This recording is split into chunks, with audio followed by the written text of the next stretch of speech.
It gets worse when we factor in the proposal to expose agricultural pest control products, transportation of sugarcane, raw materials for fertilizer manufacturing, and fertilizers to VAT.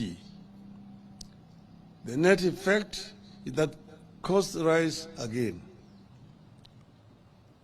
From his fantasy world, Ruto wants to double the VAT on fuel from 8% to 16%. Palm prices will increase by 9 shillings per litre of diesel and 10 shillings per litre of petrol. The cost of goods, bus fare and production will immediately rise again. Healthcare has impoverished millions of Kenyans. But Ruto wants to expose pharmaceuticals and medicaments to taxation by removing them from the zero-rated to tax-exempt list, targeted at the price of lifelong medication like insulin and those for chronic illnesses like diabetes and hypertension. After raising the cost of fuel, they want to raise advance tax on motor vehicles. Advance tax on passenger vehicles will increase from the current Kenya shillings 2,400 to at least Kenya shillings 5,000, and from 3,000 to at least 5,000 for commercial vehicles. Trucks will now pay at least 60,000 shillings annually, up from 20,000 shillings. Obviously, the cost will be passed to the consumer, making matatu and taxi transportation more unaffordable. And woe unto you if that vehicle ends up in an accident. Ruto wants to treat insurance compensation as income and introduce a 16% VAT on it. Insurance compensation will no longer be seen as compensation of what was lost. My car had an accident. The insurance company sends an assessor, assesses the extent of damage, which most of the times is under assessment. I'm paid compensation to go and repair my car.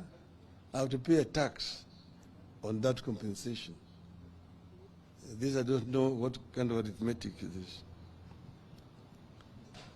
It is the same story with per diems, mileage and travel allowance of public officers. Per diem will now be treated as an income and attract a 30% income tax. I used to be a civil servant, and per diems are based on the costs of living in the country you are traveling to. That's why it differed from Tokyo, Oslo, New York, Accra, Cairo, and so on. And whatever you did not use, you are required to retire on return. Now it is an income that you must pay 30% on. You could go on, and it will be tax after tax. Looking at the proposals, one cannot help asking, what planet does Ruto live on? Does he understand what Kenyans are going through? Let me turn briefly to the question of how did we find ourselves here? The official lie is that Kenya Kwanza inherited a broke country. The truth is, the cash crunch has been caused by economic mismanagement, wasteful spending, corruption, and the hiring of incompetent personnel. This worsening economic situation has been manufactured in State House and the office of the President in the last 8 or so months. Government's own data indicates that contrary to what Ruto promised and what he is saying, borrowing has gone up instead of coming down. But strangely, the cash crunch continues. In September 2022, when Uhuru Kenyatta officially handed over to Ruto, Kenya's total debt was 8.701 trillion. I repeat, 8.701 trillion. Of this, 4.33 trillion was external debt, while 4.366 was domestic debt. As at March 2023,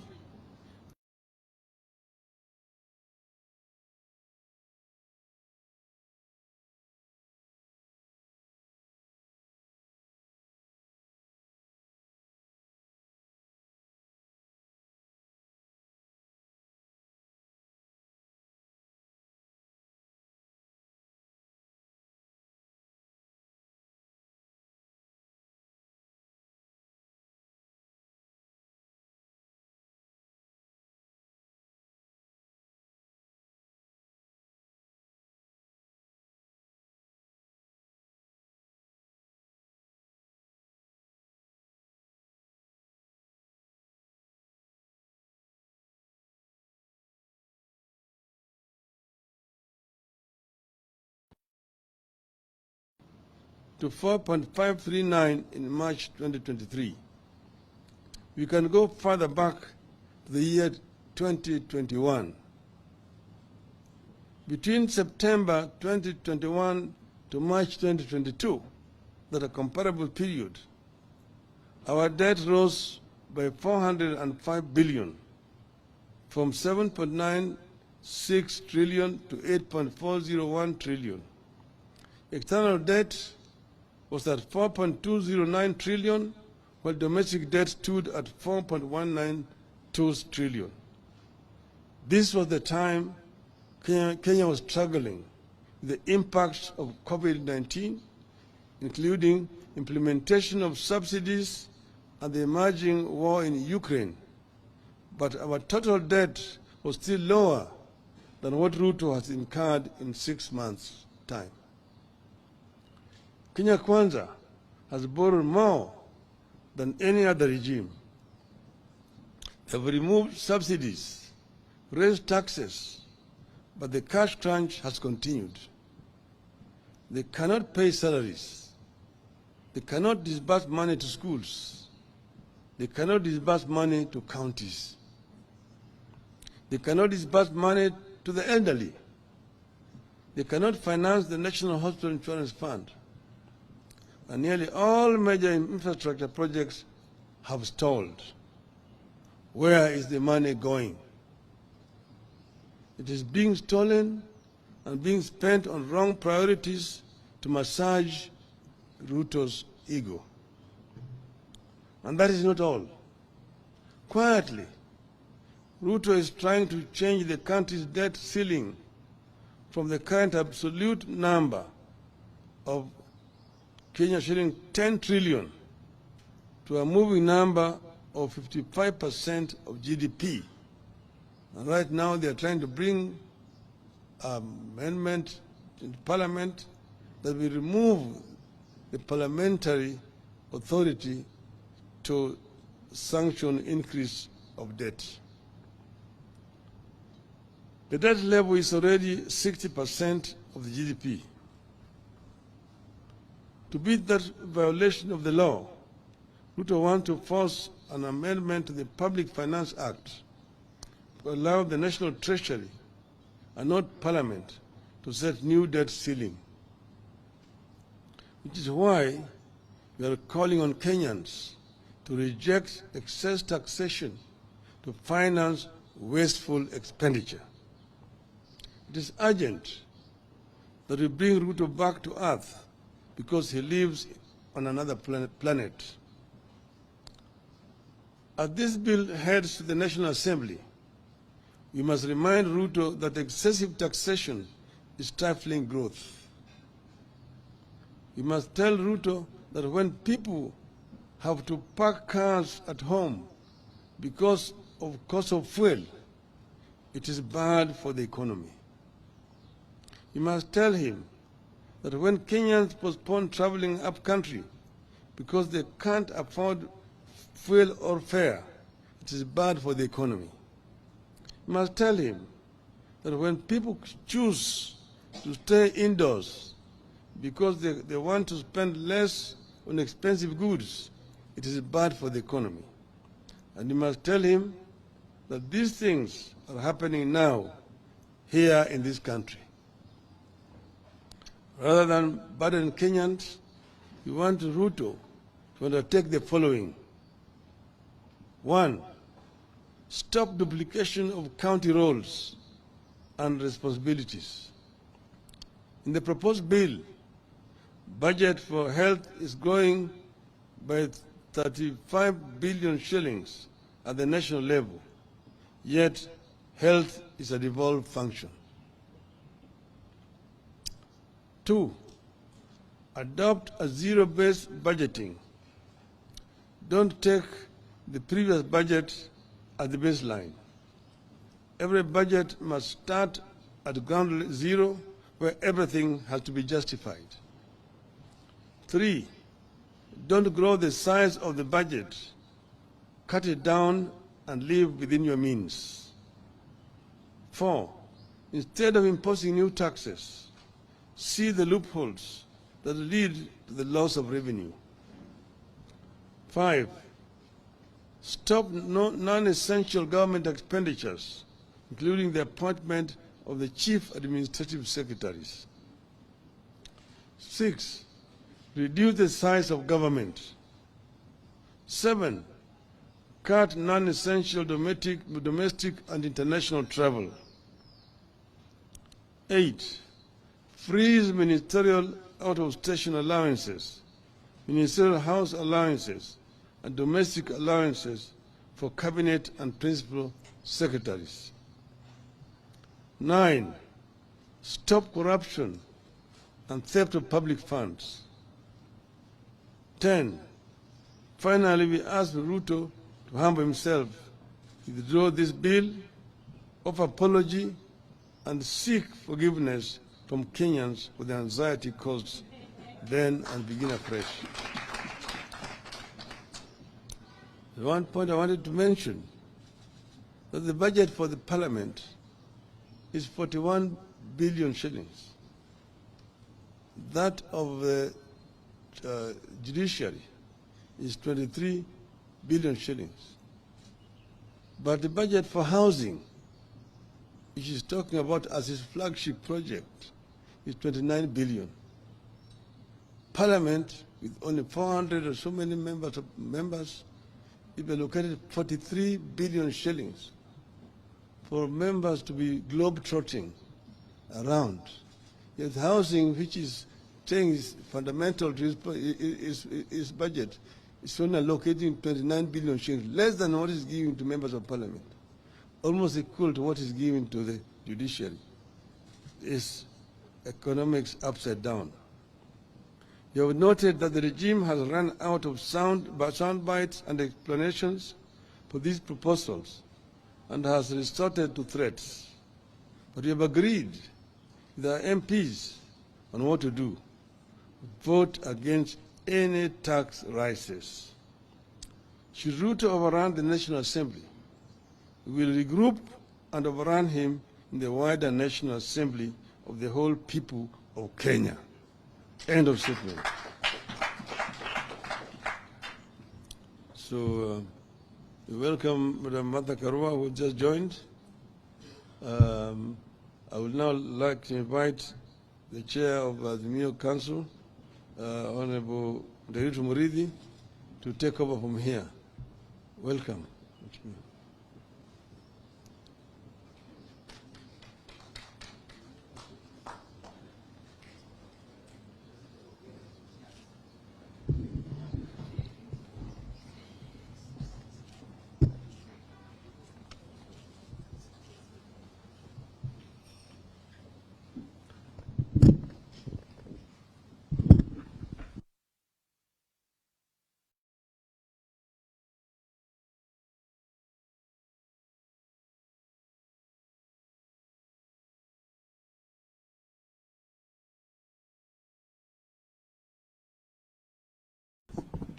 Yep. Thank you, Your Excellency. Your Excellency Raila Amolo Odinga, Your Excellency Martha Karua, party leaders, honorable members of Parliament for the state, ladies and gentlemen. But I think we should have applauded the Honorable Odinga for a fantastic speech. Thank you. So my colleagues and I will simply point you to, if you will, specific clauses, because the Honorable Right Raila Odinga has already given to you the broad strokes and highlights of what is going on. So we'll just go into it, and we'll share the presentation with my colleagues. And at the very end, there will be an opportunity for members of the Fourth Estate to ask questions. Now, well, look, I know some other commentators will say, how do you finance, development that you do have to tax? It is true. I mean, budget is an expenditure, and then you finance it through taxation measures and through borrowing. The difficulty, of course, is that if you tax your economy beyond what is practical, then actually it collapses.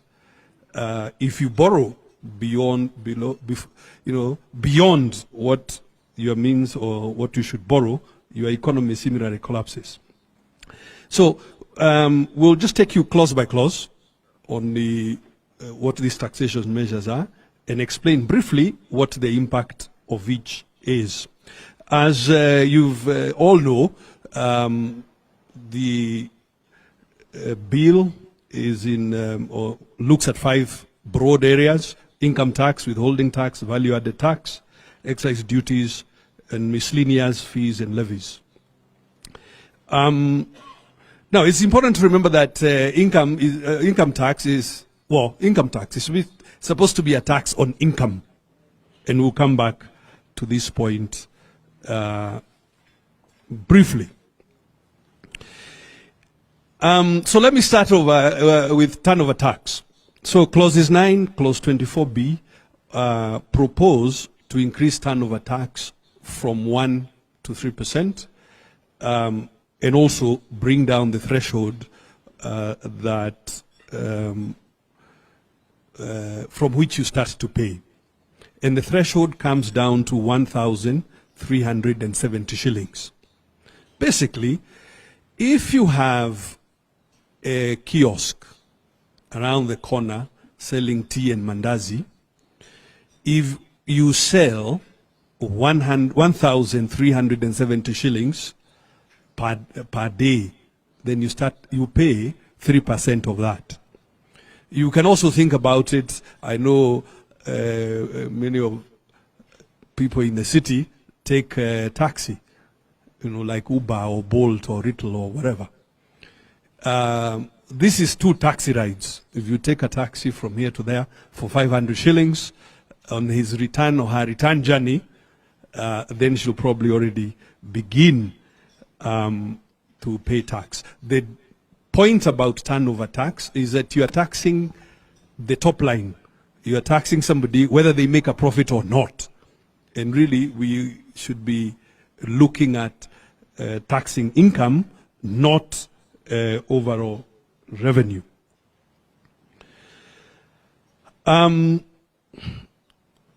Clause 5 of the bill proposes to tax employee share ownership programs.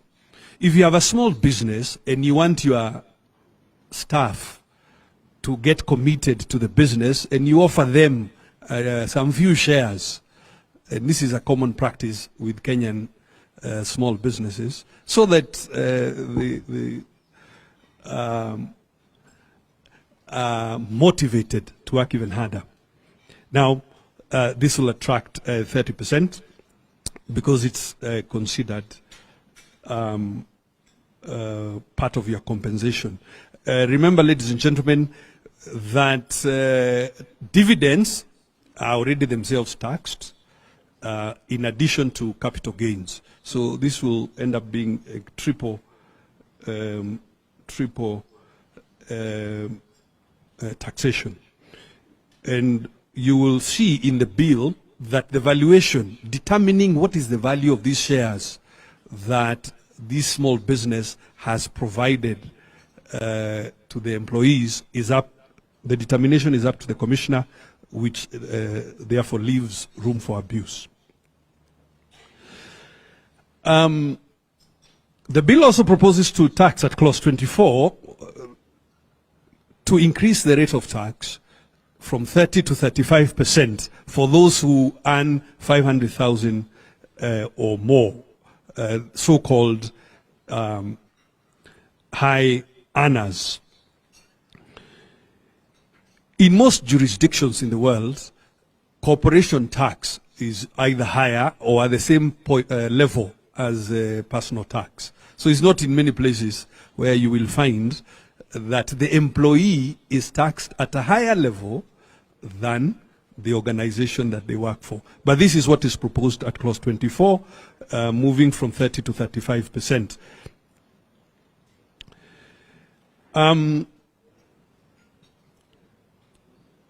Clause 5 targets per diems for public officers. So per diems, travel allowance, mileage will now be taxed at 30%. Now, what we want to point out here, per diem is not an income. You pay or you provide it to an employee so that they might go to Mombasa or to Kisumu or Nyandarua or Machakos for work. So you cannot treat it as though it's an income and then tax it. We are quite certain this is going to affect motivation and morale and disadvantages public sector workers a great deal.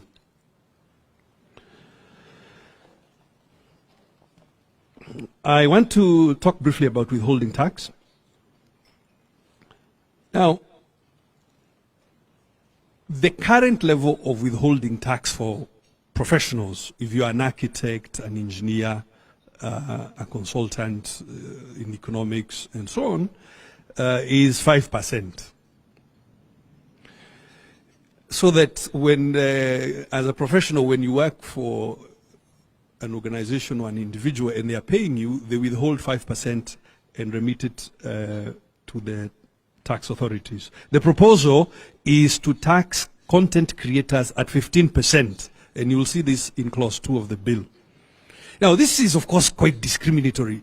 Now, and you have to remember who are content creators. They're most likely young people using ICT, and the proposal is to tax them or to withhold at 15% as compared to 5% for everybody else. So it's quite discriminative, and we think it's going to discourage instead of encouraging the digital economy, and obviously has a negative impact on young people.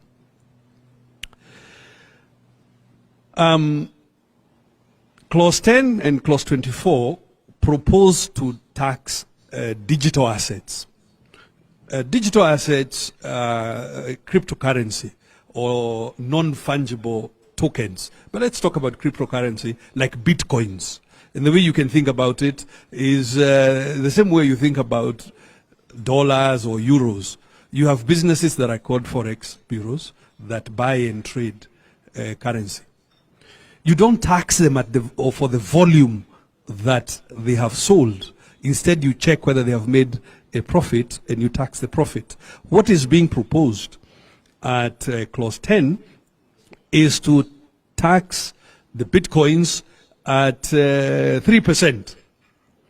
So you are taxing the person whether they have made a loss or not, which we should not be doing.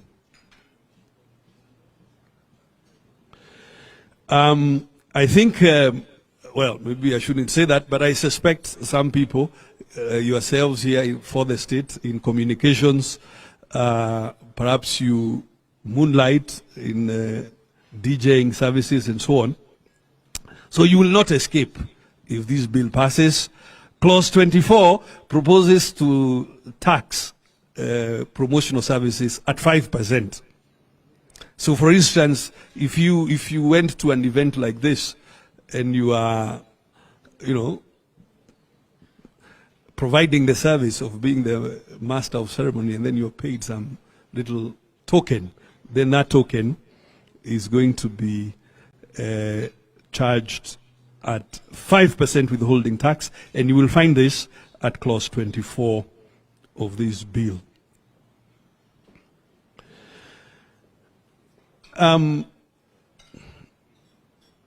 The advance tax at clause 24, and the proposal, of course, is to increase this advance tax on saloon vehicles, on buses and minivans and trucks and so on. And the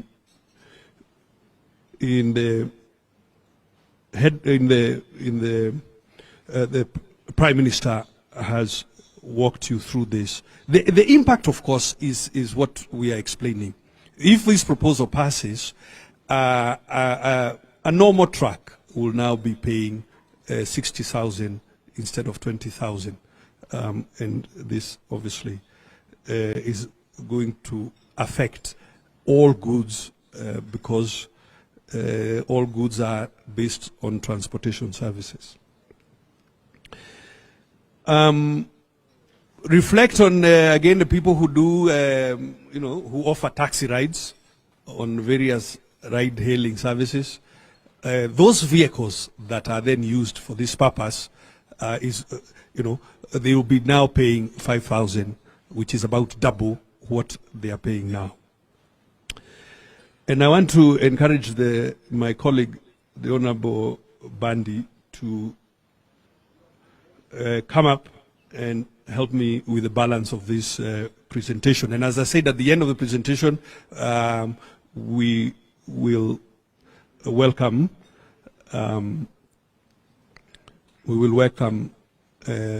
Q&A. Now, clause 17 redefines. Please come. Clause 17 redefines entities, including social welfare organizations, chamas, clubs, and so on. And what the clause is trying to say is anything you get beyond subscriptions will be considered business income. So now in your, and as the Prime Minister has explained, around the country, in every village, women, men, young people organize themselves in chamas and merry-go-rounds. And the effect of this clause is to consider whatever proceeds they receive as income. Anything above subscription, and therefore subject to taxation at the normal 30%, which is the rate of income tax. You can see that this is obviously going to discourage savings amongst women, amongst youth groups, amongst anybody really who is in this circumstance. The last one, so that I invite Honorable Badi, is capital gains tax. Clause 26 proposes to introduce, in fact, not enhance, capital gains tax based on property if you put that property in a business. So when two partners get together and they start a business and you put your assets into that business, obviously the balance sheet of that business goes up.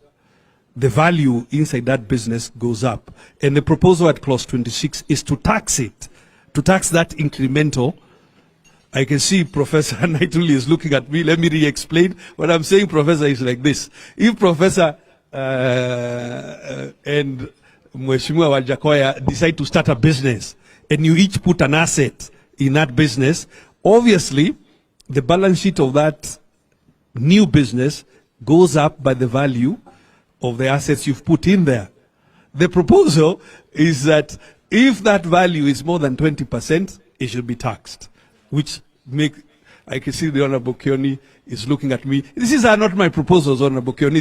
This is what is contained in the finance bill at clause 26. So do not throw your cap at Buddy and I. It is a bit outlandish. Thank you, ladies and gentlemen. I want to invite my colleague, Honorable Bandi.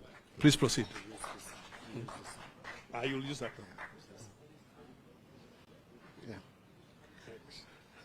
one. Thank you very much, Your Excellencies. You know, at times, I know when people start engaging on issues, finances, sometimes we find it boring. I'll try to make it a little bit more interesting.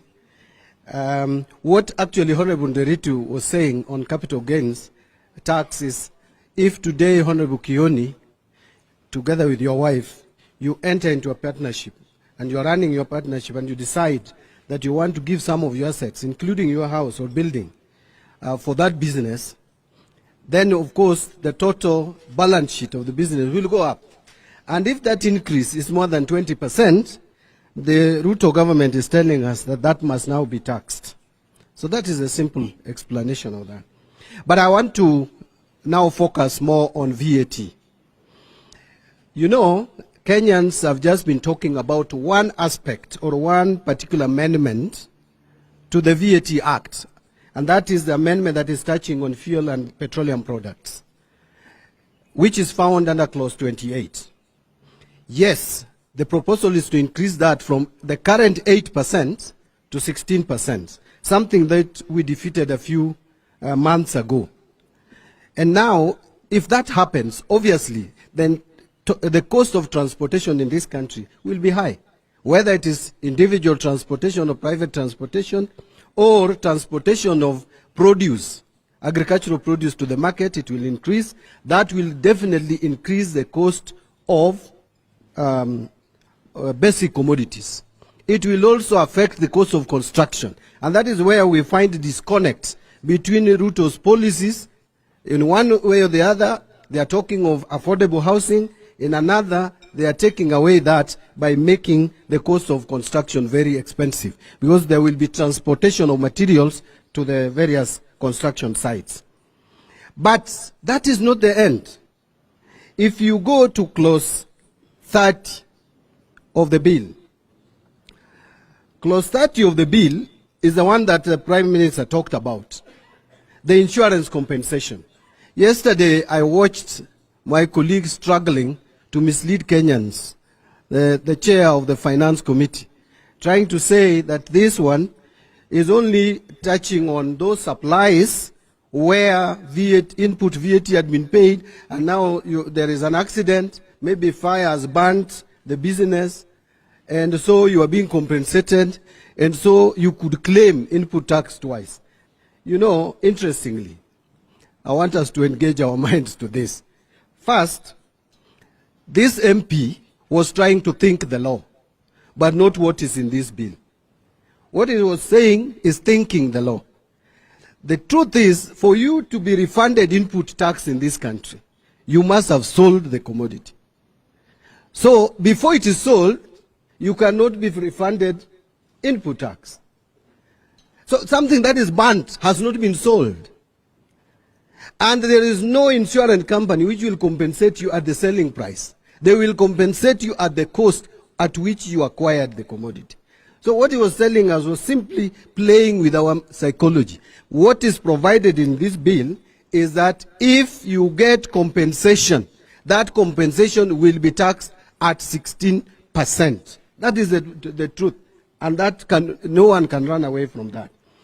I want to go straight to clause 33, which is proposing a number of amendments.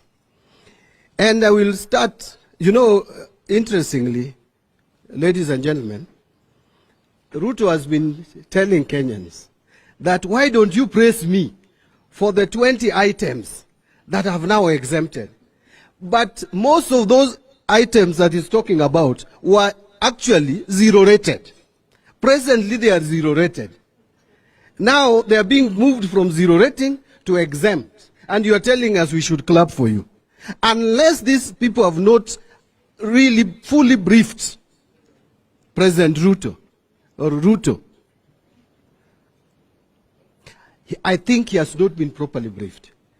For those who may not know, or those who don't understand the difference between exempt and zero rating, the simple explanation I would give you is that exempt commodities zero rated commodities are cheaper because you are allowed to claim input tax.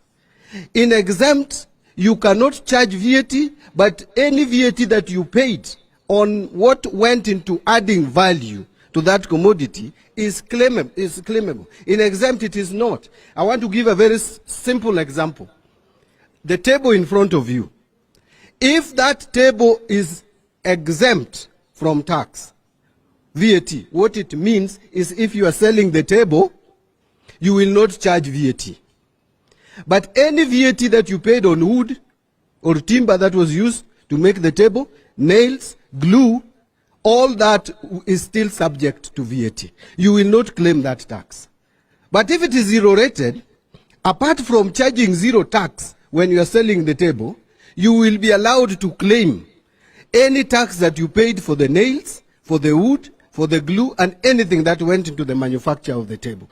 Therefore, what I'm saying in a nutshell is a zero-rated commodity is cheaper than an exempt commodity. What Ruto is doing is transferring many of those items from zero rating to exempt. And you can find that under clause 33. You read it together with the original act. That is a problem that I find with the Kenya Kwanza leadership. They are reading the act without the bill without the act. So if they are told that pharmaceuticals, for example, are now exempt, they celebrate, they start clapping, not knowing that pharmaceutical products are currently zero rated. And I will mention now what some of those items. One is the maize flour, another is the cassava flour, wheat flour. And we are asking, what is the problem with Kenya Kwanza with unga? They just want to make unga expensive to this country. Are they discouraging us from eating ugali? Or they should tell us. If they don't want us to eat ugali, they should say so. The other item that was initially zero rated, now is going to be exempt, is under clause 33, pharmaceutical products, more particularly insulin. I think the Prime Minister talked about it. Now treating diabetes will be more expensive. Hypertension, and many of us, and the stress that we are going through as a nation, a higher percentage will go through hypertension than experienced previously. Now is the time to make treatment of hypertension should even be more cheaper.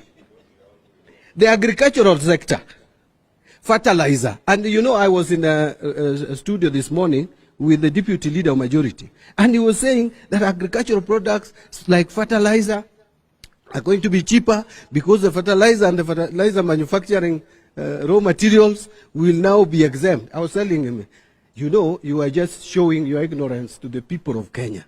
Do you know presently it is zero rated? And now you are taking it to exempt. And you want to cheat Kenyans out there that you are making the cost of agricultural product, agricultural sector, the input for farming, cheaper. You are subsidizing fertilizer, but you are making it more expensive. Construction of materials for tourism sector and recreational facilities are now going to be VATable. They are not presently. Eco-friendly cooking gas is now going to be VATable. Construction of specialized hospitals. In fact, I met a bishop as I was walking out of the studio. He was going to talk about cancer, and he asked me, what should I say? I said, you go and tell Kenyans that we are suffering as a nation. We can't treat cancer because we don't have specialized hospitals. If we get investors who are ready to invest in specialized hospitals to treat cancer and such ailments, presently there were the materials they use in construction of the hospital facilities would be zero rated. What Ruto is telling you, that must stop, because we don't need to again subsidize or support agricultural products. I want to proceed very quickly, because I know time is not on our side. Honorable Nderito has talked about it. If you are doing all this, one would expect you, then you're taxing the poor like this, that you tax then everybody. But those who are able to afford helicopters, and we are not very many in this country, that one you help by reducing or removing them or exempting them from paying VAT. Let me go to excise duty. Mobile money transfer.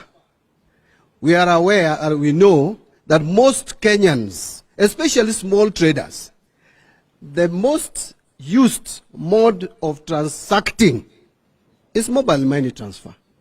I am sure almost all of us here have sent money this morning. Why is Kenya Kwanza government increasing excise duty on mobile money transfer from 12% to 15%, but reducing bank transfer charges or excise duty on bank transfer? What is the rationale? Where is the priority? Who do we think about? Who do we consider? Is it the common person or the elite? The beauty supplies, I think the Prime Minister has exhausted that. I don't want to go to that. But we all know what that means. On imported cement, the issue we have, fine, you can protect. There is excise duty of 10%. You can protect the local economy. But there should be harmony in government policies. If you have set in providing houses, it is imagined that the construction of houses is going to be on upward rise. Therefore, you must make raw materials cheap. This is not the time to interfere with duty on cement, because you are going to make cost of construction more expensive. Why don't we start? Then we see our local demand. If the local demand is not so high that we don't need to import cement, then we can go ahead. This is not the end. This is not the last finance bill. Every year we will have finance bills until Jesus comes. This country will have, as long as it exists as a country, we will have finance bill. Let me quickly, I don't want to go to others. I think we have given you, unless there are more questions. I wanted just to talk about two more things. Something that Prime Minister has touched on. You know, as we were very busy, they call it noise, with this noise around finance bill, they have cheekily introduced another small bill here, an amendment to PFM Act. And what they are doing, and I want to agree with the Prime Minister, you know, first, they are now changing the system of setting the debt ceilings from the absolute number, which is 10 trillion now, to what we may call pegging it on GDP. And they are saying 55% of GDP. That is the proposal. But they already know presently that already our debt stock is at 60% of GDP. And they know it will not make sense, because you are putting it at 55, it's already at 60. So they have come up with an amendment. And this is Public Finance Management Amendment Bill 2023. This is the amendment, and I want to read it. They say Section 50 of the Principal Act is amended by deleting the words "a limit" and substituting therefore the word "set threshold." So they are replacing limit with threshold. That I would leave to lawyers like His Excellency Kalonzo Musyoka to interpret the difference between limit and threshold. To me, probably it is the same. But then, the worst bit is by inciting the following proviso at the end of the sentence. That, and listen to that, provided that if at any time the Cabinet Secretary is unable to maintain the public debt threshold as required under this subsection, or the regulation made thereunder, the Cabinet Secretary shall submit a written report to Parliament explaining the cause of the breach on the threshold and provide a time bound for a remedial plan. How do you explain breach of law? How do you explain breach of law? And it is saying that the cabinet secretary will only submit a report. He's not even seeking approval of the National Assembly. I don't know whether there is any democracy in the world where debt ceiling is set by executive alone. So these guys are running away from accountability. They want to I think they just want to destroy the economy of this country. Otherwise, they would not bring such amendment to the floor of the House. Otherwise, Chairman, thank you so much. Well done. Two other big items. DG Caro Karogo on the housing levy, the tax tribunal, and my colleague and I will speak about the general impacts. Two things to keep in mind about this cheeky amendment to the PFM. Look, there are some things that are presented that are mirage. One of them is this idea that, debt to GDP and taxation to GDP. We know that some of our external friends say that we should move tax to GDP from 17% to 22%. It's a mirage because you are not taking into account the composition of the GDP. So it's an okay idea to give you a general reference, but you cannot be dogmatic about it. If GDP is in large measure from public expenditure, then you cannot insist on that ratio going up to 22%. And we should encourage everybody to reflect a bit more and not just to parrot what is being said by external forces. The same point about this debt being a percentage of GDP as opposed to an absolute ceiling. The difficulty with it is that because the GDP is growing in large measure because of public expenditure, you are presuming like you can either tax that public expenditure and you cannot. So, and when you analyze it, we hope that you, for the state, explain to Kenyans the meanings of these things so that our colleagues stop taking Kenyans for a ride. Honorable Caro Karogo.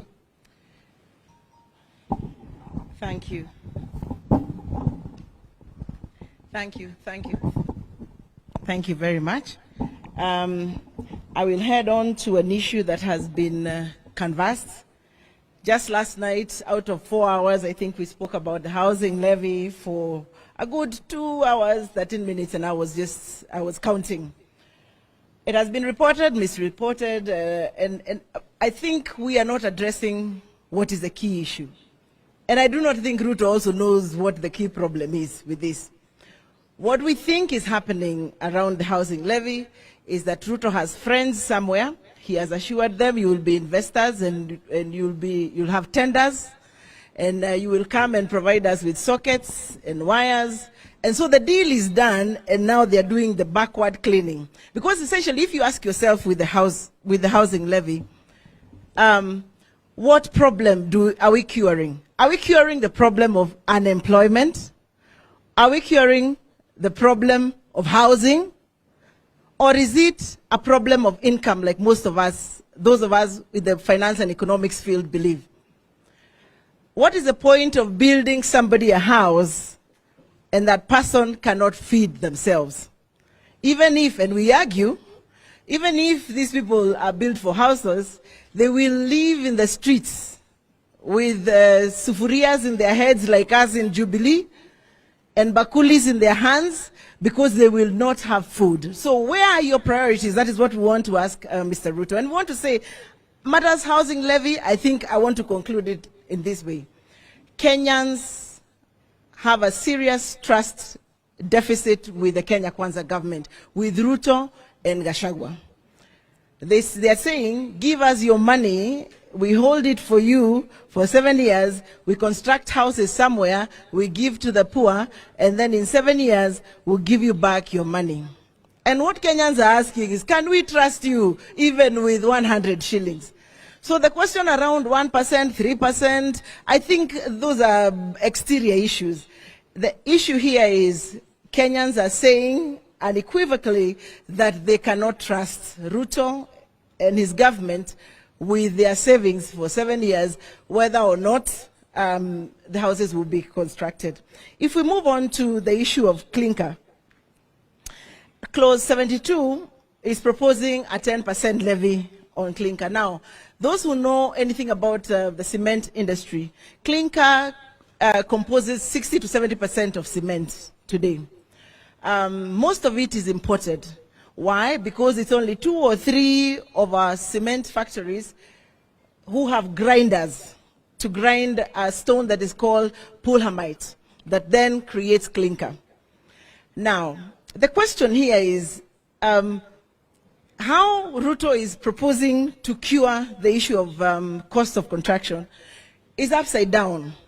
Because if you raise importation taxes on cement and on clinker, then what he is trying to tell us is that he's trying to give impetus to the local producers of cement so that they can produce cheaper cement. But the truth is, this is a very expensive country to produce anything, whether you're producing a sweet, that sweet called patco, or a bag of cement.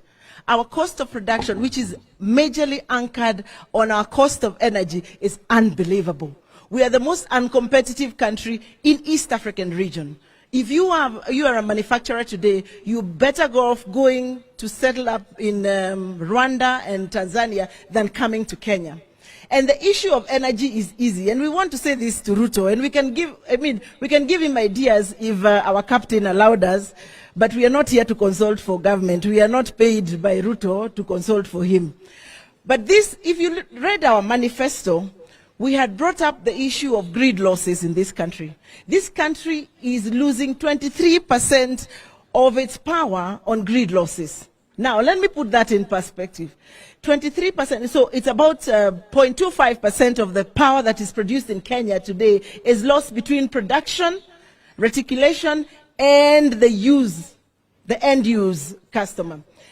In the Azimio manifesto, we had proposed to bring the grid losses down from 23% to 10%.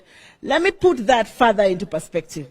Every 1% drop on grid losses is 1.2 billion Kenya shillings. Every 1% drop on grid losses is 1.2 billion shillings saved that can be transferred to the end user. So it doesn't matter how much you raise the cost of you raise the cost of imports. What the government should be doing is ensure that producing locally is competitive, that bag of cement can be produced locally at a cheaper price to match the global and the East African market prices. But this obnoxious government is doing the exact opposite. The same is happening to iron rods and steel bars and kraft. Let me spend some time on kraft. Kraft is the paper that wraps unga. I want to be like my colleague, Honorable Bandi. I do not know what Ruto has with unga. Unga has been hit from left, right, and center.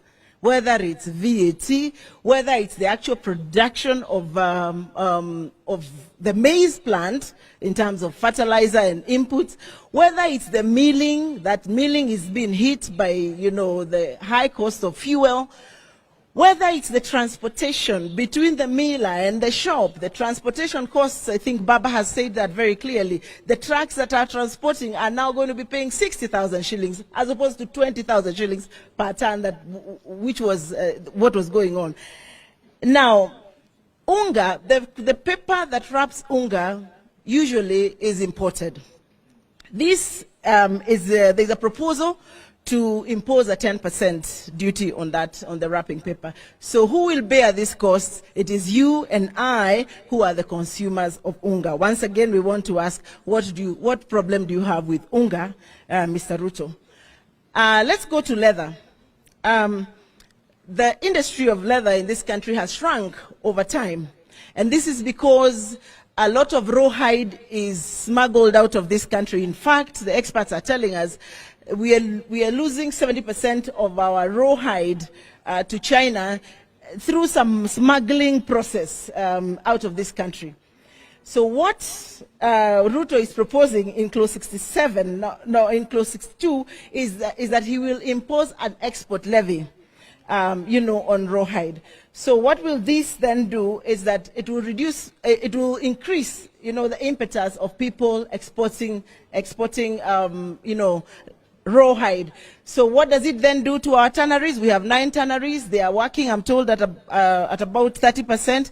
We will be closing these tanneries, and everybody who works there will be asked to go home. Therefore, job losses.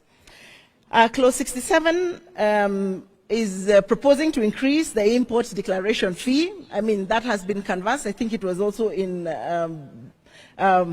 Baba's speech, from 1.5 to 2.5%. My argument about importation is create a more efficient, effective internal structure so that goods are produced cheaply, and you expand your tax base so that you do not have to worry about what is coming in because you're already competitive enough. Let me move to the second last item, which is the tax appeal tribunal. Now, something very interesting here is happening. That today, if you have a tax issue, you have a tax case, you will pay KRA 20% of the disputed amount. So today, I am disputing 100 million shillings. I will pay KRA, before we start anything, before I file my case with High Court, I will pay KRA some 20 million shillings. Now, this 20 million will not be earning interest. It will be put in an account we call escrow. So an escrow account, that money will be sitting there waiting for you to decide whether you won or you lost the case. You all know how long it takes in this country to, and the lawyers, I can see Honorable Kalonzo Musyoka is here, Honorable Mother. Cases take an immensely long time. So this money will be sitting there waiting for the case to be concluded, and you will get back your 20 million shillings 5 years down the line, no interest. That is what Ruto is proposing. Now, once you remove, apart from the fact that it's very unfair, of course, that you have a tax dispute, and over and above that, you're being asked to cough more money, I think from our side, we're saying there is also an issue of evasion of justice. The Constitution is clear. I think the lawyers can guide me. It's Article 48 of the Constitution. And I think I have my Constitution here. If I could just read, because it's important for us to get this bit. It's about access of justice. The state shall ensure access to justice for all persons, and if any fee is required, it shall be reasonable and shall not impede access to justice. So I don't know how reasonable 20% is. If you ask me a reasonable fee, should be in the decimals, in 0.001, 0.002. That is a reasonable fee. But 20%, Mr. Ruto, by no means is not a reasonable fee, as is prescribed by our Constitution. Last but not least, we talk about the Tax Procedure Act, and this one is extremely interesting. Just like we see in the entire bill, we see Ruto safeguarding his friends. So if you are a friend, I think what he has realized is a lot of his friends have issues with taxes. Because in clause 51, he's proposing an amnesty on any interest, penalties, fees for anybody who has a tax dispute as at 31st of December 2022. Apart from the fact that this sets a very, very bad precedence, because then if I'm the president next time, I will just ask my buddies, how many of you have cases? I can offer you amnesty. So it sets a bad precedence. But we read mischief in this particular amnesty. And we know they're all in government, all of them who have issues with KRA, whose factories have been closed. So what he's telling his friends is that I will give you amnesty until 2024. Please go and sort out your issues. I will scrap your fees and your penalties. I thank you very much for the privilege of your attention. Those are my issues. Thank you.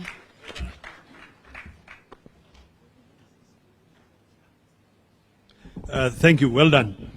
As the Honorable Badi encouraged honorable members and Kenyans at large, read the provisos, read the proposal, and check what it is proposing to change. Because if you just read the change, you might think it's a benign change, not knowing that it's not a benign change.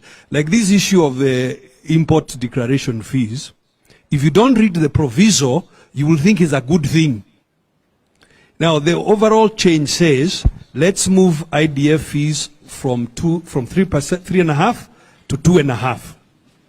And that might sound like a good thing, except if you read the original act, you will find there is a proviso, provided that raw materials for manufacturing should pay 1.5%. So if you remove the proviso, it means that everything, including the raw materials, goes from 1.5% to 2.5%, which then has the effect of making manufacturing more expensive. We would like to allow perhaps 3 questions of a technical nature, because the presentation is not fully finished. The principals will make interventions at a policy level. So if members of the Fourth Estate have, let's allow no more than 3 technical questions. In answering those questions, our colleague Saitoti Torome will come up to help us and myself to answer the questions and also give you one broad statement about the overall impact of these taxation policies on this economy. What do you expect is going to happen if these taxation policies go through? What will happen to the economy this financial year? So, by a show of hands, if, again I repeat, if it's a question of a technical nature, that's what we'll answer. Then afterwards, the principals will make interventions, and you can then ask the bigger picture questions. Yes, down the road. Yeah, Chairman, we are not going to take just from members of the press alone, even other participants. If you have a question, just raise your hand and you'll be able to ask. Any question? Of a technical nature. As we do so, Saitoti Torome, please come up to make one statement around the impact. Questions? Okay. Okay.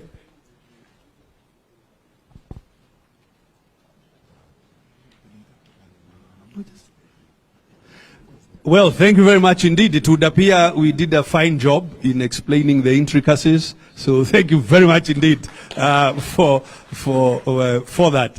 Saitoti Torome, in one sentence, what's going to be the impact of this taxation on the Kenyan economy overall? Thank you very much, Governor Mureithi. Mine is only to state one point. Since this debate of the finance bill started, there has been a lot of emphasis on the cost of living. One thing that I like to point out is actually the fact that VAT, it is the one that has a direct impact on the cost of living. Why? Because it is an expenditure tax. And because it's an expenditure tax, it makes the final product like petroleum to be expensive, which affects the cost of living. And also, when we put VAT on inputs, it makes the cost of production very high. Deputy Governor Karo has just said about how it will affect our economy. And it is actually true, because God are the days, and you will agree with me, when you used to say that Kenya is a blue-eyed boy where all the foreign investors are attracted in Africa. It is no longer the case. Many African countries have opened up their economy. Tanzania is there, it has got a lot of resources. Rwanda, Uganda, even DRC now is a member of the East African Community, and South Sudan. So when we make the cost of production in our country very expensive, we will not be able to attract foreign investors, and our economy will not grow. And even to mention that, I can see Honorable Oparanya there. He actually used to be the Minister for Planning and Vision 2030. If we make the cost of production in our country very high, by imposing such kind of taxes that are in this finance bill, we will not be able to realize the dream of Vision 2030 because we will not be competitive. So we have to be very careful. And just as the Right Honorable Prime Minister said when he was making his closing remarks, when a government is confronted with a budgetary deficit, because this bill is actually trying to make sure that we don't have a deficit, there are two ways. You either increase revenue, you borrow from the public through central bank, or you can even lower the budget. So instead of focusing so much on raising taxes or revenue through taxes, why don't we focus even on the way we do budgeting? And I think that one has been well explained by Derito Mureithi on how we can actually be able even to remove duplication and many other things, and then we address the issue of governance. I think I am always a person of very few words, and I think that is what I have actually observed. But the most important thing, this bill will make it difficult for us to realize the dream of Vision 2030. Thank you. Thank you very much indeed, ladies and gentlemen. May I turn it back to Majority Leader to help us with the balance of the presentation. Asante sana.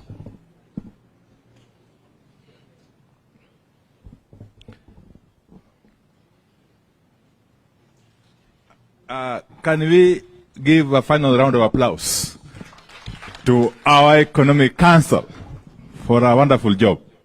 They'll be leaving now to join some other crucial meeting happening next door. So we shall be excusing the members of the Economic Council. Yes. But in the meantime, please allow me to invite Her Excellency Martha Karua to come and forward and address us. Karibu sana, Mheshimiwa Martha Karua.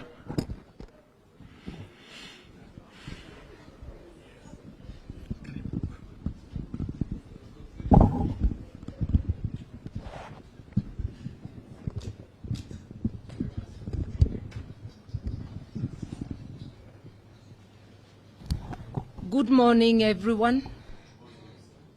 After my boss has spoken, has given such an eloquent address, there is very little for me to say, and also with the remarks that have been made by our team. But I want to say that clearly the finance bill is an indication that the Kenya Kwanza government has waged an economic war against citizens, and especially the vulnerable. You would expect that during these hard times, there would be measures to cushion the vulnerable. You would expect that food items, critical items, you remember that Azimio has been on the forefront of asking for the lowering of cost of living, actually demanding for the lowering of cost of living. This bill is a contempt card on those demands because its net effect will be to push the cost of living upwards, as has been very eloquently explained. Once you raise VAT on fuel, there's a ripple effect on virtually everything. When you tax exempt things that were zero rated, once again, the effect is pushing the prices up of essential items such as medicine, critical medicine. That, with the current status of NHIF, it means the average person will not have access to critical medicine. And in Kenya, we say families are just one sickness away from abject poverty. So when you move critical medicines to exempt, tax exempt, and push their prices up, it means this bill is going to directly cause deaths, suffering and death to many Kenyans. It also means that food will be less accessible. Already, we have a crisis of people not being able to have meals on their table. With the joblessness, with the cost of living being up, Kenyans have been shown by the Kenya Kwanza regime that they are on their own. This is happening in a context where the expenditure, non-essential expenditure for the office of the president, for the office of the deputy president, for the prime cabinet secretary, luxury items, they have pushed the budget up for travel, the example being led by the office of the president. They have pushed the amount for purchase of non-essential items, fuel, gasolines. Cars are not an essential, especially if they're just discarding cars they found that have not lived that have not done their time. Just because you have come in, you buy new vehicles at a time our economy is in crisis. They talk of austerity measures on one hand.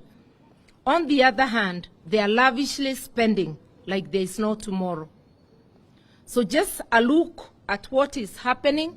If you look at the finance bill as against the budget proposals, because the increase in expenditure is well captured in the budget proposals, it is quite clear that Kenyans are on their own and that this is a cruel and caring regime which does not care at all if Kenyans die of hunger, if children fail to go to school, or if people die because they cannot access medical services.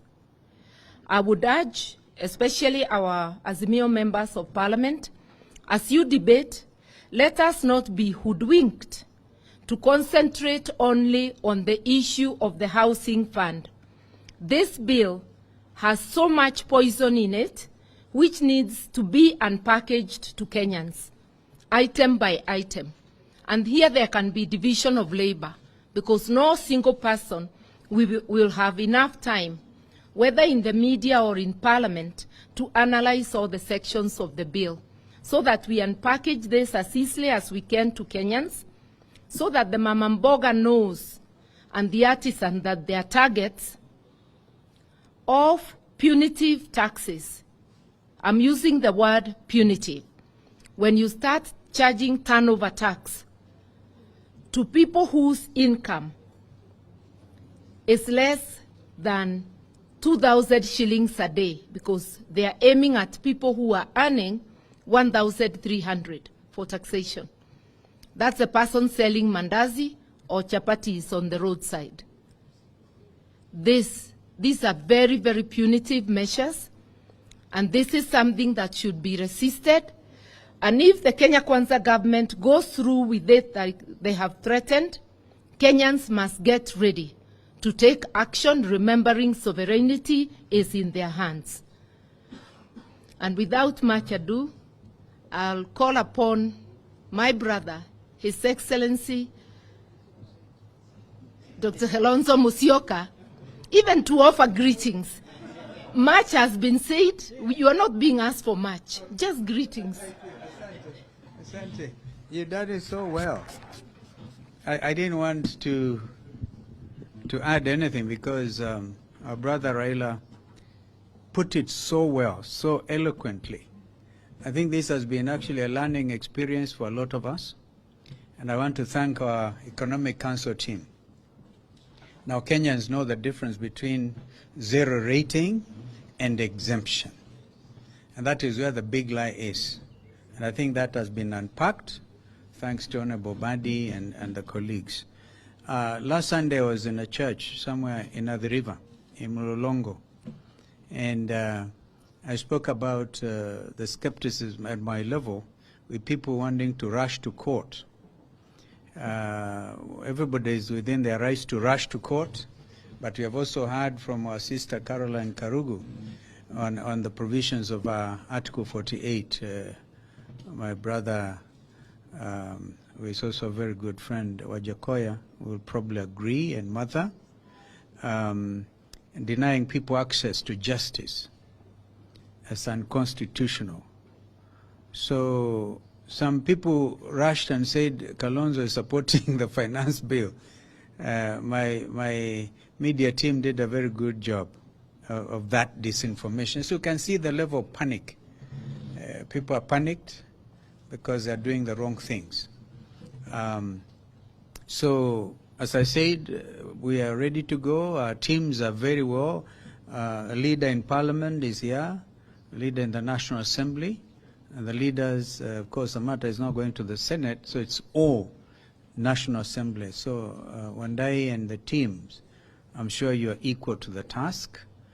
You want me to call some other friend? Yeah, I'll probably call my brother, Governor Eria, who has lived through this. But before you come, Eria, it appears to me, over and above all this, taxation, there's also the Kanjus. You know, the county governments are also doing their own taxation. So look at it. That's why I said you cannot develop an economy this way. And those who have been following even the debate on debt ceiling, for me, I find that completely unacceptable.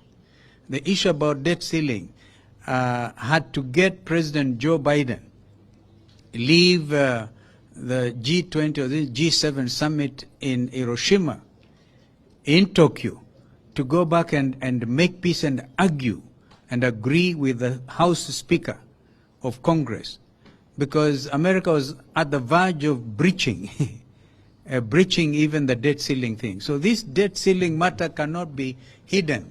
It must be brought to the fore so that Kenyans will know you cannot extend the debt ceiling without the full involvement discussion of Parliament. So hiding it under some funny clause that we just been told, I don't know who made that presentation, that the cabinet secretary responsible for finance can just go and lay on the table some information, and then the country then assumes that all is well. So I think in a nutshell, we are in a crisis, and we need to be able to accept that this is a crisis matter. And then, as my brother said, the conclusion was very clear. We give it to the public court. I don't know whether it's you, Kioni or Wanjakoya or Mwangi. Mwangi, you had stood. As I said, I had nothing useful to add. That's why I was muttering around. But I hope I've managed to clear some issues. Thank you. Thank you very much. I think from a broader sense, we need to look at this budget vis-a-vis the commitments which Kenya Kwanza gave to Kenyans, because that's why they were voted into office. Because even as we get into the figures, there are some broad commitments which Kenya Kwanza gave, and they are supposed to be delivered through the finance bill, essentially. To Central Kenya, for example, there was a commitment for guaranteed minimum prices for coffee, for tea, for milk, and for other farm produce. And from an income perspective, because like for example, from our region, our income comes from agriculture. This finance bill must answer the question, then after implementing this finance bill, what then will be the guaranteed minimum price of tea? Because it was a commitment. What will be the guaranteed minimum price of coffee? what will be the guaranteed minimum of price of milk, of cotton, of pyrethrum, and of other farm produce, because that was the main commitment to farmers. So is coffee going to go to 200 as they committed as an output of this finance bill? That is what those people expect, because they might not understand the numbers very clearly and the argument today, but the impact of this to them is what they need to take home.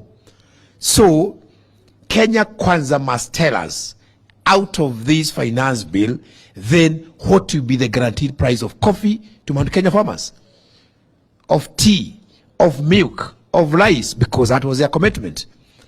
As we speak, tea attracts about 42 levies, 42 taxes. And when I was a governor, together with governor of Kericho, we had actually gone to court, and the matter is still in court, trying to challenge the 42 levies against tea as a crop or as a sector.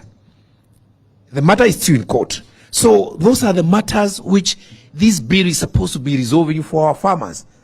But they're just giving us figures which are actually indicative of the fact that fertilizer is going to go up, the cost of transport is going to go up, packaging costs is going to go up. So when are we going then? How are we then going to get those deliverables? That is very important. They must tell, especially because I'm from Central and I'm not biased, and I'm speaking also for others, then what will be the price of the guaranteed minimum price of coffee to farmers? Tea, milk, cotton, that was a commitment. So they can do what they want, but then announce those prices as part of the finance bill. Lastly, this is not the only finance bill. We are going to have other 47 finance bills from every county. And because the model is the same, and the principle is the same, and the alignment is Kenya Kwanza, and this is a philosophy, it means we now expect worse bills from the counties. So how are we going then to marry the county finance bills and this finance bill and then say this is the overall burden to our people? Because this is half of the burden, or partial burden. So someone need to tell us then what will be the overall impact, because this is half the journey. There is another one which is going to come from the devolved system. What will then will be the overall impact to the average Kenyan of this bill? Because the other levies which are being discussed, and they have been encouraged, by the way, to make sure that they raise as much money as possible, because there is no money from Treasury.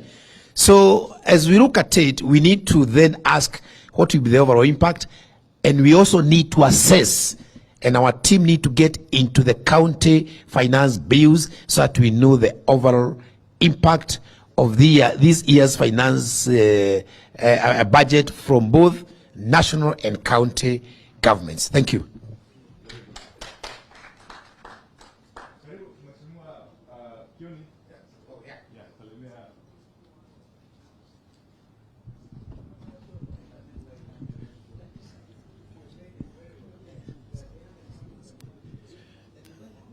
I think, to me, this is a Shakahora budget. We are all candidates for Shakahora. At this late, none of us can be able to add a kilo to our weights, because the cost of living is certainly going to be totally beyond the reach of all Kenyans.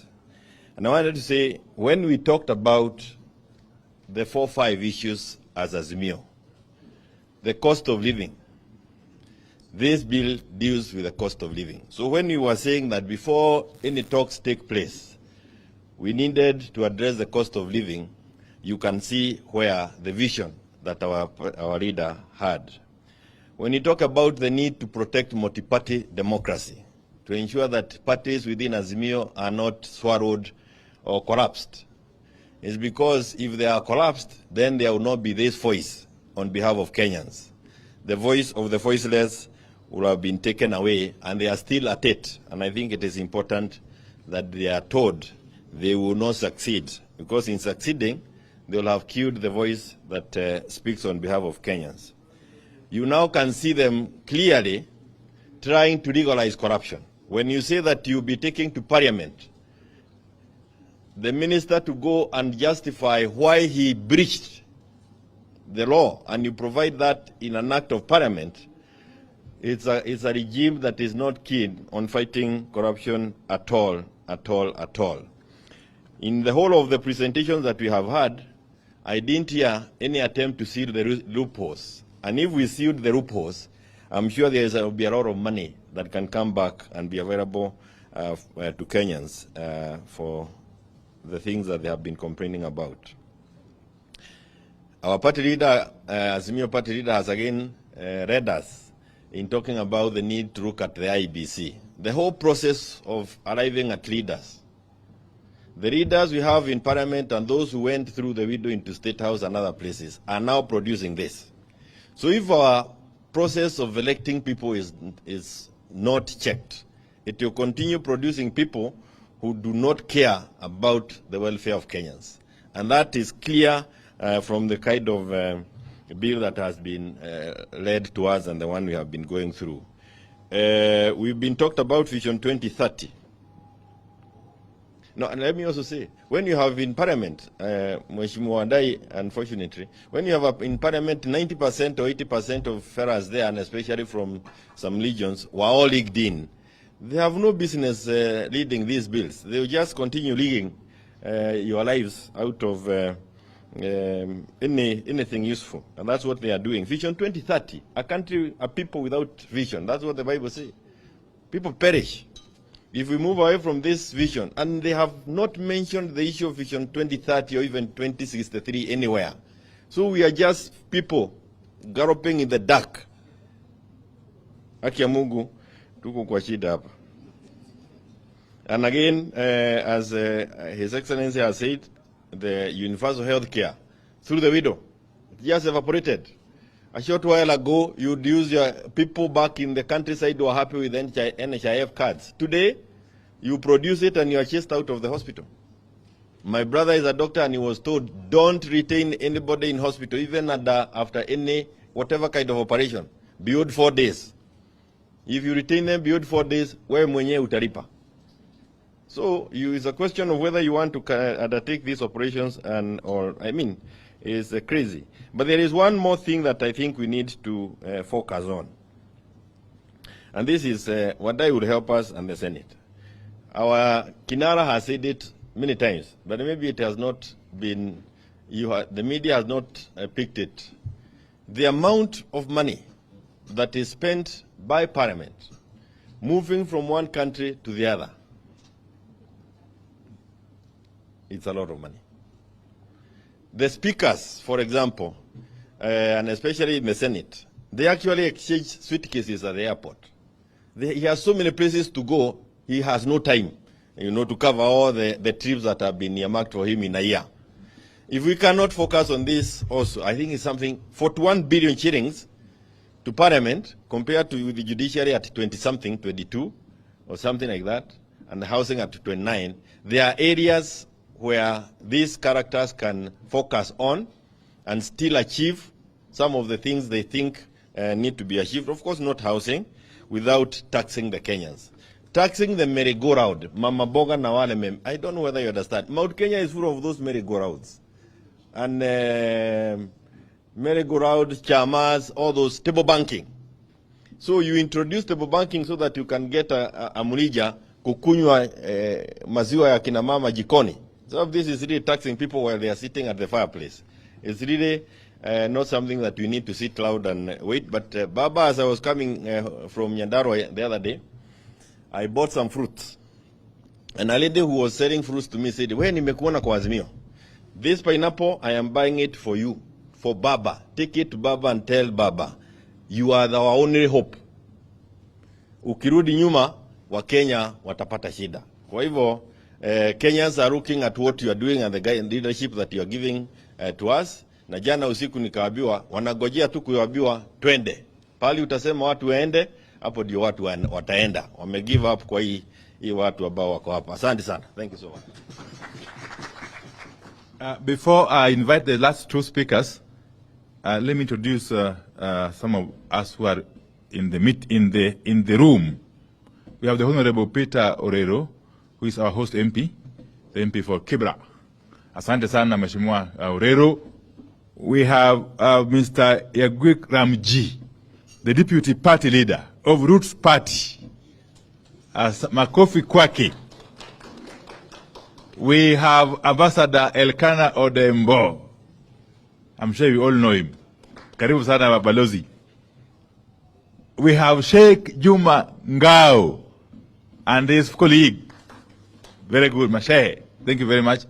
Of course, we have in the house our technical team. They have been joined now by Professor Adam Solo, Uduro Ngwen, and the rest of the team.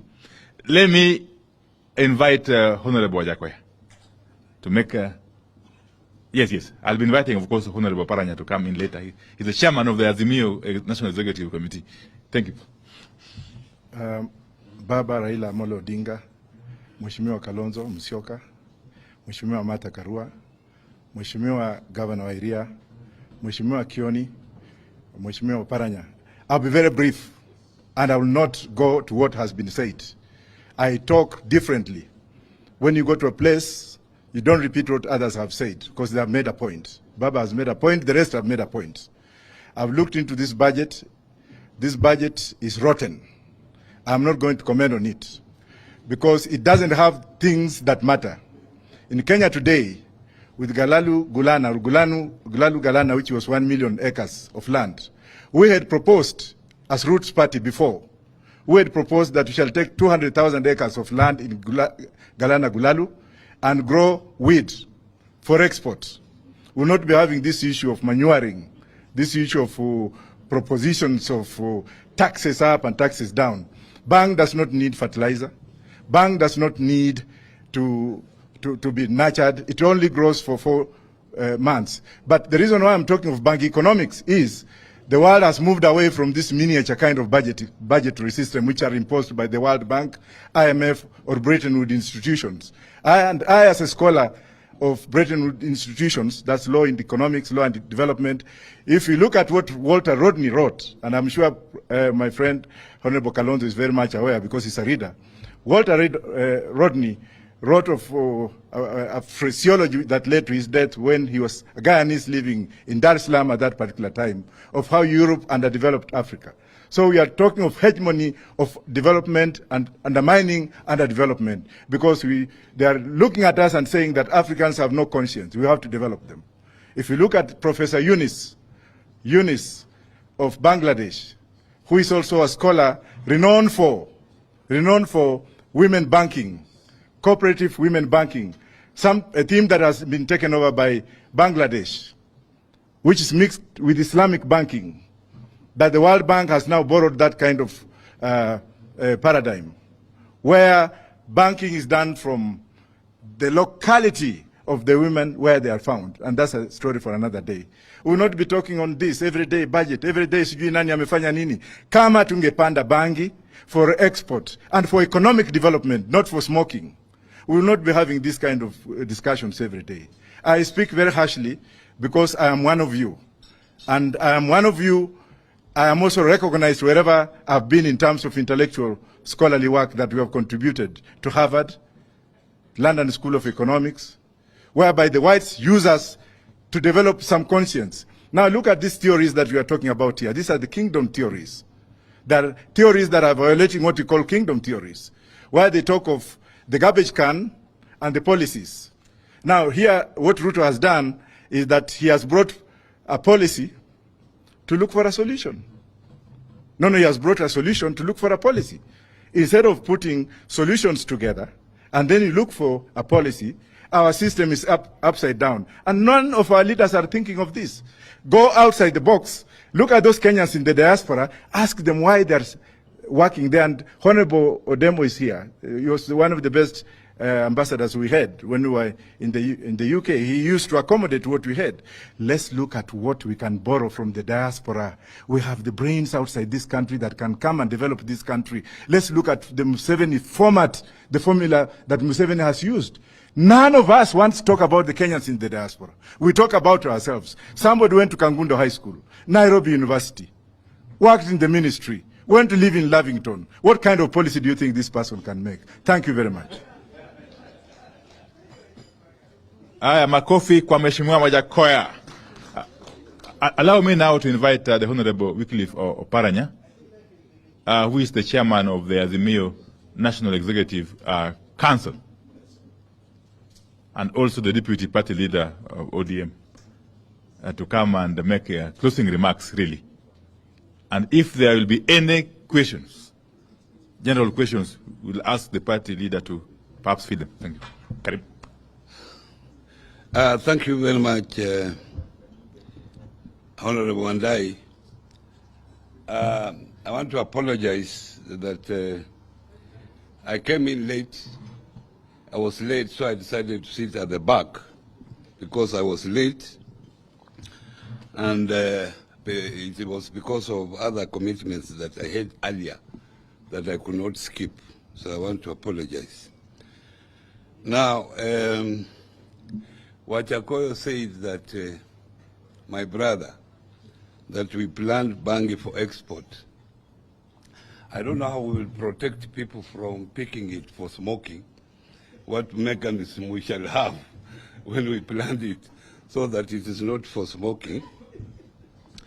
But let me tell you that one of the principles of taxation is simplicity.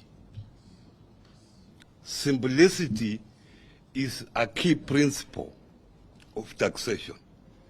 And simplicity in two ways. One, how you calculate it.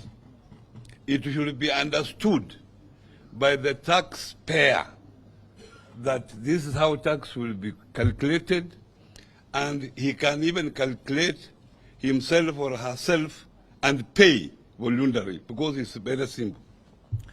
And the second one is how you collect it, because you have to look at the cost of collection versus the tax itself. Because if the collection is very expensive, more than even the tax itself, then that's not a good tax. So if you look at this taxation, they are lowering the threshold for turnover tax. It means there will be so many people in that net. Even Mama Mboga will be in that net. Then how are you going to collect that tax? Will you go around harassing Mama Mboga, collecting it? So that is going to be an issue. But ladies and gentlemen, remember, you are talking about Ruto, and I've said here even before, these are not Ruto's proposal. You know very well who put Ruto in power. These are the people who are telling him that if we have to keep you in power, to continue in power, this is what you should do.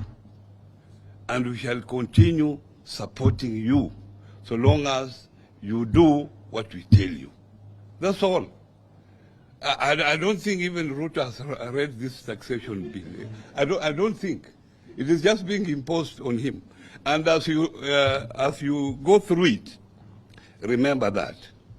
Now, the finance, our economic committee was here. There is an issue that I picked up in the finance bill, that they are making a proposal to zero rate VAT on acquisition of going concern. Companies that already exist, that if you come and acquire that company, you will not pay VAT. Who are these people? You know, you acquire a company when you are rich. So if you are a rich man, you are coming to acquire Kenya Pipeline. Why should I exempt you from VAT, zero rate VAT that you are going to pay? It means, and you remember, it means already these people are now targeting these companies to acquire them cheaply. Because how do you attract even investors to come and acquire already the existing company. You attract investors to come and invest in new ventures and not going concern. Because going concern, they are already there. So note that. And I think that should also be picked up. Now, I have a friend of mine who is in Uganda. He's a Ugandan, but he has stayed here in Kenya for a long time. So he sent me a message this morning, and I want to read to you. He's saying, let him pass the finance bill as it is. What is wrong with you people? You have to let him make mistakes. That should be your strategy. If you help him to make good decisions, how will you remove him?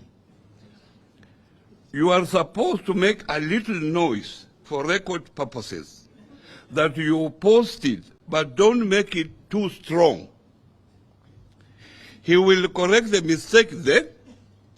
What becomes of your talking point? And this is my last shot. Thank you.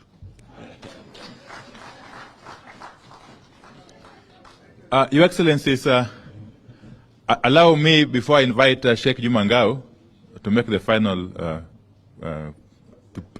prayer, to say this, because the media have been asking if at all we are going to come up with any amendments. The answer is that a lot has been said about this finance bill,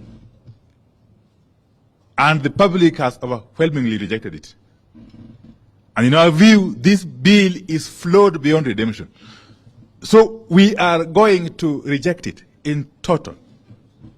We are not going to propose any amendment to it. As Azimio, we have said time and again that there is still time to withdraw this bill and bring it back in a form that is responsive to the plight of the people, in a form that is acceptable. But our plea has fallen on deaf ears so far. So if this bill finds its way to the floor of the House in its current form, we are not going to make any attempt to propose any amendments to it. We shall be moving to reject it in total. And in any case, there has been the argument that if the bill is rejected, what will happen?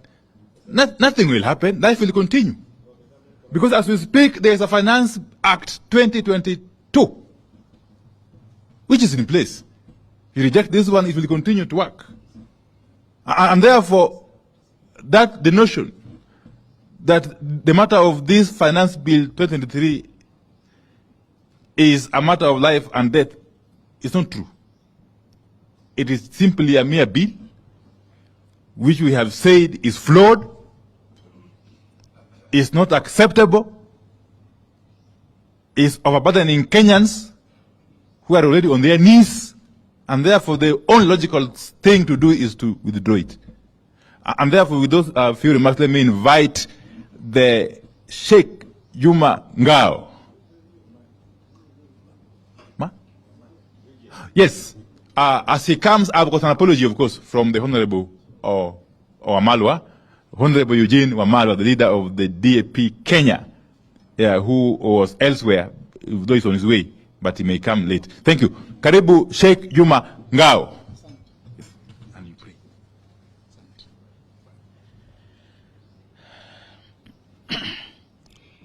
Assalamu alaikum. Bwana Yesu asifiwe. Mheshimiwa Rais wetu wa Azimio Baba Raila Amolo Odinga,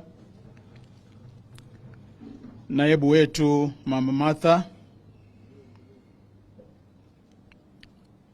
ndugu Kalonzo Musyoka, itifaki yote ikizingatiwa. Nimesikiza kwa makini sana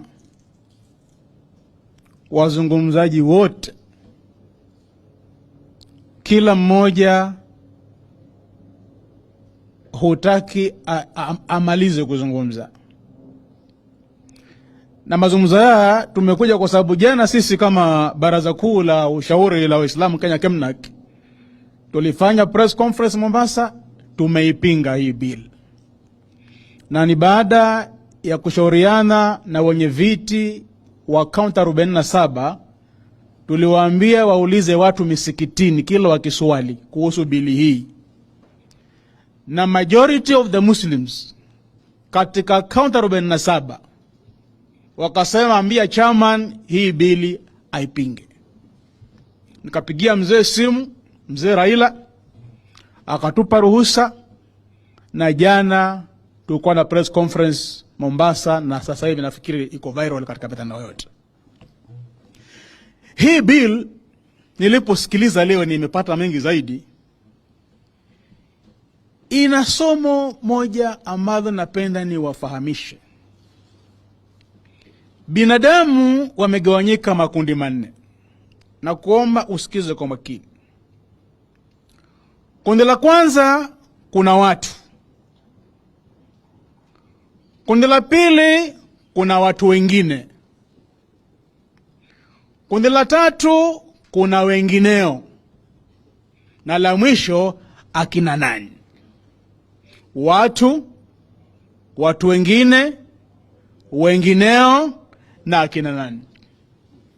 Ukiwataka wote kuwapata hawa, nenda harusini, tuwapata wote hawa. Watu ni wale wenye harusi, familia ya bibi na ya bwana, wale ndio watu. Utengeza kadi wale watu. Yule alikuwa watu wengine. Ukipewa kadi wewe ni wale watu, wewe ni mtu mwingine. Kisha kimwalika bwana Kioni hapa, na mimi niko karibu na sina kadi, atasema shekhe nifuate mimi. Wewe huna kadi, I am your card. Wengineo wale. Alafu wakifarusini wale watu, watu wengine na wengineo hukaa kama hivi. High table. Kila mtu na sinia lake. Biriani, kuku, kachumbari, mapochopocho, sambusa, zote kila mmoja sinia lake. Manake watu wengine na wengineo. Kisha nje ya geti huanza fujo kule. Huko kwa lumbana, kwa pigwa. Mpaka askari ushindwe akarudi kwa mwenye harusi. Mzee kule kuna fujo sana. Mwenye harusi huenda paka pale. Kina nani? Yapo. Nyinyi kina nani? Nyinyi kina nani nyinyi? Nyinyi kina nani nyinyi hapa? Awajua mzee, sisi vijana wa mtaani hapa tunkuja, soga ndiye mbaya. Haya, kaeni sita. Kaeni sita. Watu 6 sinia moja. Haina nyama, haina kachumbari, haina sambusa, haina juice. Hivi ndivyo serikali hii imefanywa. Tumefanywa akina nani na Ruto, na bili hii ikipita tutakuwa akina nani zaidi. Sasa nikirudi katika theology, mimi si wakili. Utawala hawanzi sasa. Kuna watawala kwenye Qur'an na Bible wametajwa wa nguvu. King David alikuwa very powerful. Solomon alikuwa na nguvu nyingi sana, akitawala binadamu, majini, mashetani, wanyama, hata upepo. Akitaka ruka mahali, Suleiman anaweka mkeka, anaomba dua kwa Mwenyezi Mungu, anaruka, akifika anashuka. Alikuwa very powerful. Akaja Firauni. Asa Solomon na David hawakumwasi Mwenyezi Mungu, alitawala vizuri. Firauni akaja akakosa. Akatesa Mayahudi, akaoa watoto wachanga wa Kiyahudi, akafanya uchumi wa Misri mbaya kama huu. Mbingu zikachukua hatua. Lipelekewa Nabii Musa, akaonywa, hakusikia. Akapelekewa Haruni, akaonywa, hakusikia. Mbingu zikachukua hatua kwa utawala huo, akadidimizwa Red Sea. Yeye na jeshi lake. Sijui katiba yasemaje, rais akiwa hivi kama huyu hapa, katiba yasemaje? Mimi si wakili, yajua. Ikiwa Mungu alipofsinywa na Firauni anachinja watoto wa Kiyahudi, amepandisha tax, maisha ni magumu, ameonywa na Musa hasikii, Haruna akamwonya hakusikia, maisha ilipokuwa Maisha ilipokuwa ngumu, mbingu zichukua hatua. Alidimizwa Red Sea na Mayahudi wakaokolewa wakaenda Kanani. Katiba ya 80, ikiwa rais wa nchi anaharibu nchi kama hivi, katiba ya 80, ikiwa rais wa nchi anafanya tuwe akina nani? Manake hii kipita, hutaweza lisha familia yako yote kila siku. Itabidi iwe sahani moja, watu 6 au watu 10. Yani kila tutakuwa akina nani, kila family, Coast, Nairobi, Eastern, tutakuwa ni akina nani? Sahani moja, watu 10 washikeshike, hawakushiba. Kama mtu anafanya taifa linakuwa akina nani, hatui watu, si watu wengine, si wengineo, tunakuwa akina nani?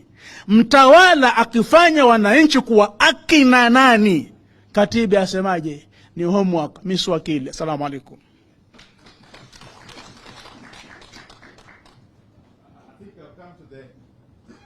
We have come to the end of this wonderful session.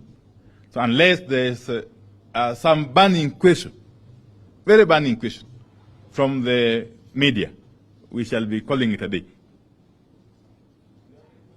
Yes? We are okay? No. They are okay, Phil. Asanteni sana.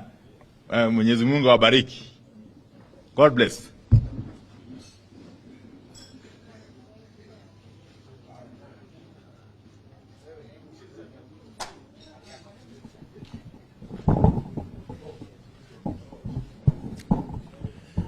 Thank you, Your Excellency, for finding time for this engagement. We encourage you to continue to partake of the tea and the niceties that we have arranged for you. Kindly don't be in a hurry to leave. Asanteni sana.